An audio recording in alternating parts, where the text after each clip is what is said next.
माननीय सदस्यगण, देश के आईटीआई नेटवर्क को अपग्रेड करने के लिए 1000 आईटीआई को फ्यूचर रेडी बनाया जा रहा है। इस पर पीएम सेतु योजना के तहत 60,000 करोड़ रुपया खर्च किए जा चुके हैं। मेरी सरकार आधुनिक टेक्नोलॉजी के लिए एक इंडस्ट्री रेडी वर्कफोर्स तैयार कर रही है। अब तो 60,000 युवाओं को सेमीकंडक्टर उद्योग के लिए प्रशिक्षित किया जा चुका है। 10 लाख युवाओं को एआई के क्षेत्र में प्रशिक्षण दिया जा रहा है। माननीय सदस्यगण, आज एआई के दुरुपयोग से पैदा हो रहे क्षेत्र के विषय में गंभीर होना बहुत आवश्यक है। डीप फेक, मिस इन्फॉर्मेशन और फेक कंटेंट लोकतंत्र, सामाजिक सौहार्द और जनता के विश्वास के लिए बड़ा खतरा बनते जा रहे हैं। इस गंभीर विषय पर आप सभी को मिलकर विचार करना चाहिए। माननीय सदस्यगण, भारत के युवाओं और मेरी सरकार के साझा प्रयासों से देश में खेलों का भी अभूतपूर्व विकास हो रहा है।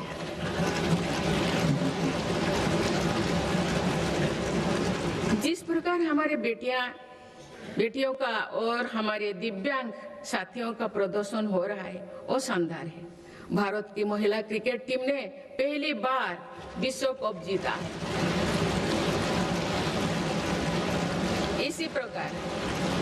इसी प्रकार ब्लाइंड वुमेन क्रिकेट टीम ने भी वर्ल्ड कप जीता। मैं अपनी बेटियों को बहुत बहुत शुभकामनाएं देती हूँ। इसी तरह आगे बढ़ते रहे। माननीय सदस्यगण, बीते दशक में भारत में खेल से जुड़े हर व्यवस्था में रिफॉर्म किए गए हैं। मेरी सरकार ने खेलो भारत नीति बनाए हैं और खेलों से जुड़े संस्थानों को पारदर्शी बनाया जा रहा है।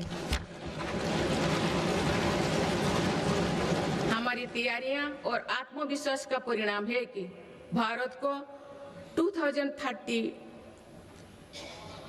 कॉमनवेल्थ गेम्स की मेजबानी का दायित्व दिया जा रहा है। आप सबको सहयोग करना है। मुझे विश्वास है कि देश की एक समर्थ युवा शक्ति विकसित भारत के निर्माण में निर्णायक भूमिका निभाएगी। मेरी सरकार ने देश की युवा शक्ति को राष्ट्र चिंतन से जोड़ने के लिए विकसित Bharat young leaders dialogue platform भी शुरू किया है। इस वर्ष इस मंच से करीब 50 लाख नौजवानों ने रजिस्ट्रेशन किया। अभी तक माई भारत संगठन से भी करीब 2 करोड़ युवा जुड़ चुके हैं। माननीय सदस्यगण, आप सब जानते हैं कि इस समय विश्व एक कठिन कालखंड से गुजर रहा है। लंबे समय से चले आ रहे वैश्विक समीकरण भी आज बदल रहे हैं। युद्ध की अनिश्चितताओं ने भी वैश्विक स्थिरता और वैश्विक अर्थव्यवस्था को संकट में डाल रखा है। इन सब परिस्थितियों के बीच भी भारत तेज गति से विकास की राह पर आगे बढ़ रहा है। भारत की इस सफलता के पीछे मेरी सरकार की संतुलित विदेश नीति और दूरगामी सोच की बड़ी भूमिका है।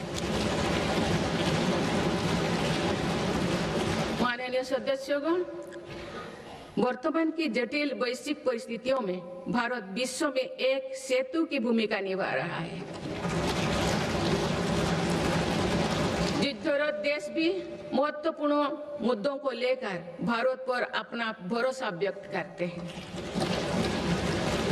ये संतोष की बात है कि भारत ने संतुलन, निष्पक्षता और मानवीय दृष्टिकोण को प्राथमिकता दी है। इनके बाद भी इंडिया फर्स्ट के संकल्प को अटल बनाए रखा। माननीय सदस्यगण, भारत ने पूरे विश्व में ग्लोबल साउथ की आवाज को और मुखरता से तेज किया है। अफ्रीका और लैटिन अमेरिका सहित ऐसे सभी भूभागों में नई पार्टनरशिप्स बनाए हैं और पुराने संबंधों को मजबूती दी है। भारत ने बिम्स्टेक, G20, ब्रिक्स, एससीओ और अन्य अंतर्राष्ट्रीय मंचों पर अपनी उपस्थिति को भी लगातार मजबूत बनाया है। माननीय सदस्यगण, भारत का हमेशा ये मानना रहा है कि ग्लोबल पॉलिटिक्स और कोऑपरेशन का अंतिम ध्येय मानवता की सेवा होना चाहिए। देश ने अपने एक्शन से इसके प्रेरणादायक उदाहरण भी पेश किए हैं।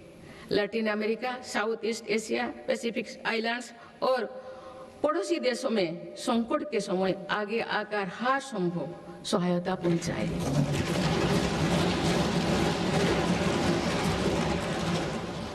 नवंबर 2025 में श्रीलंका में साइक्लोन दीतवाह के दौरान मेरी सरकार ने ऑपरेशन सागर बंधु चलाया है। हमारे देश ने म्यांमार और अफगानिस्तान में भी फास्ट रेस्पॉन्डर की भूमिका निभाई है।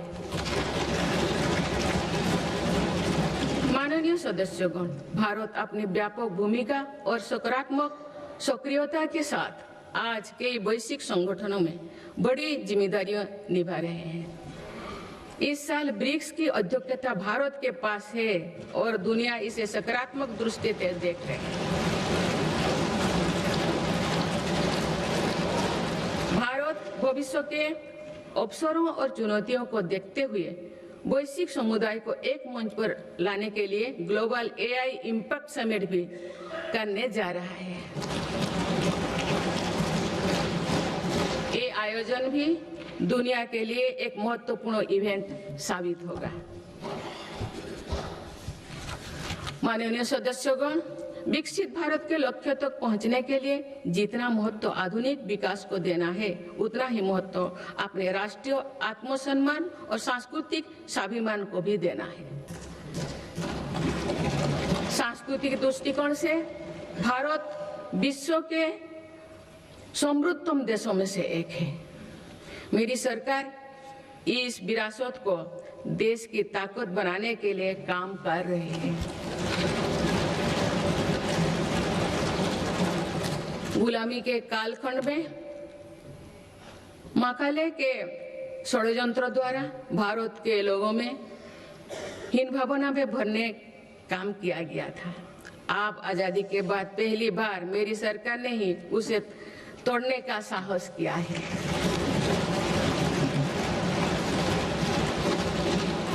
माननीय सदस्यगण, आज देश अपनी सांस्कृतिक धरोहर को सहजने और संवारने के लिए हर मोर्चों पर काम कर रहा है। इसी दिशा में मेरी सरकार के प्रयासों से 100 वर्षों बाद भगवान बुद्ध के पवित्र अवशेष वापस भारत लौटे।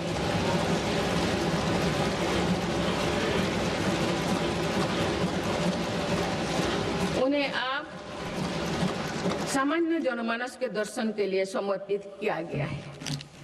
इस वर्ष सौराष्ट्र के सोमनाथ मंदिर के नवनिर्माण के 75 वर्ष भी पूरी होने जा रहे हैं।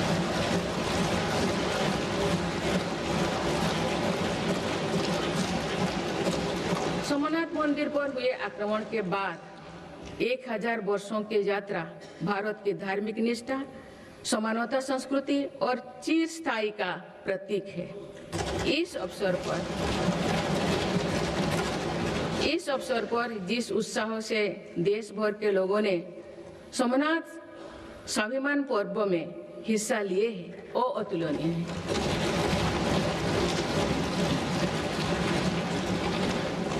कुछ ही समय पूर्व राजेंद्र चल द्वारा गंगईकोंडा चोलापुरम की स्थापना की भी 1000 वर्ष पूरी थी।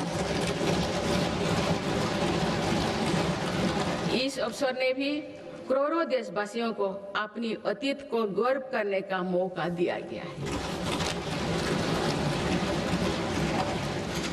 माननीय सदस्यगण, हमारा भारत प्राचीन ज्ञान विज्ञान का केंद्र रहा है।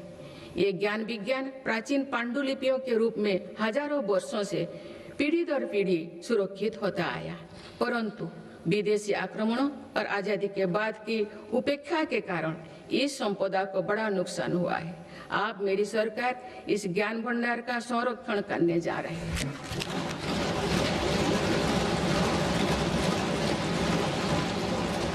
ज्ञान भारतम अभियान के माध्यम से देश भर की प्राचीन पांडुलिपियों के डिजिटलीकरण का काम शुरू किया गया है। आने वाले समय में ये प्रयास भारतीय ज्ञान परंपरा को सुरक्षित करने और जन सुलभ बनाने में महत्वपूर्ण भूमिका निभाएंगे। माननीय सदस्यगण, मेरी सरकार देश की आदिवासी विरासत को संरक्षित करने के लिए आदिवासी म्यूजियम भी बनवा रहे हैं। इसी क्रम में हाल ही में छत्तीसगढ़ में शहीद वीर नारायण सिंह आदिवासी स्वतंत्रता संग्राम सेनानी संग्रहालय को लोकार्पित किया गया है। मुझे एक कहते हुए प्रसन्नता हो रही है कि मेरे सरकार ने देश के संविधान का संताली भाषा में अनुवाद करवाया है और आदिवासी समाज का गौरव बढ़ाया है। माननीय सदस्यगण, जब हम अपने परंपराओं और संस्कृति का सम्मान करते हैं तो विश्व भी उसका सम्मान करता है। पिछले साल यूनेस्को ने हमारे पर्व दीपावली को अपनी intangible cultural heritage of humanity की लिस्ट में शामिल किया है।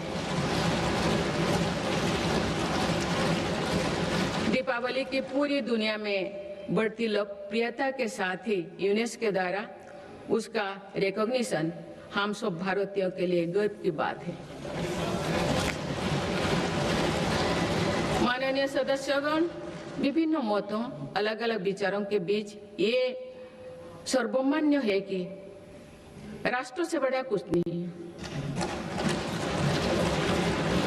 पूज्य महात्मा गांधी, नेहरू जी, बाबा साहेब, सरदार पटेल, जेपी जी, लोहिया जी, पंडित दीनदयाल उपाध्याय, अटल जी सभी इसी विचार के रहे हैं कि लोकतंत्र में विषय पर भेदभाव होना स्वाभाविक है, लेकिन कुछ विषय मतभेदों से परे होना चाहिए।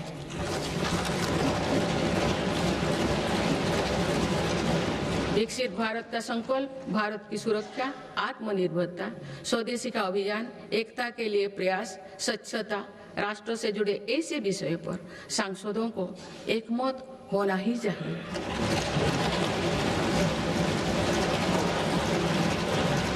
हमारे संविधान की भावना भी यही है। इसीलिए मेरा आज आप सभी से आग्रह है कि हर सांसद राष्ट्रहित के विषय पर एकमत होकर देश की प्रगति का हिस्सा बनकर चर्चा करें, देश की प्रगति में नई ऊर्जा भरे। माननीय संसदगण, आज सभी देशवासी देख रहे हैं कि भारत अपने भविष्य के एक महत्वपूर्ण पड़ाव पर है। आज जो निर्णय लिए जा रहे हैं इसका प्रभाव आने वाले वर्षों में दिखाई देगा। विकसित भारत का लक्ष्य भी किसी एक सरकार या एक पीढ़ी तक सीमित नहीं है, ये एक सतत यात्रा है। इस यात्रा में हम सभी के प्रयास, अनुशासन और निरंतरता का महत्व है। आने वाले समय में देश की प्रगति हमारी सामूहिक संकल्पों से ही होगा। मुझे विश्वास है कि संसद, सरकार और नागरिक तीनों मिलकर विकसित भारत के संकल्प को सिद्ध करेंगे।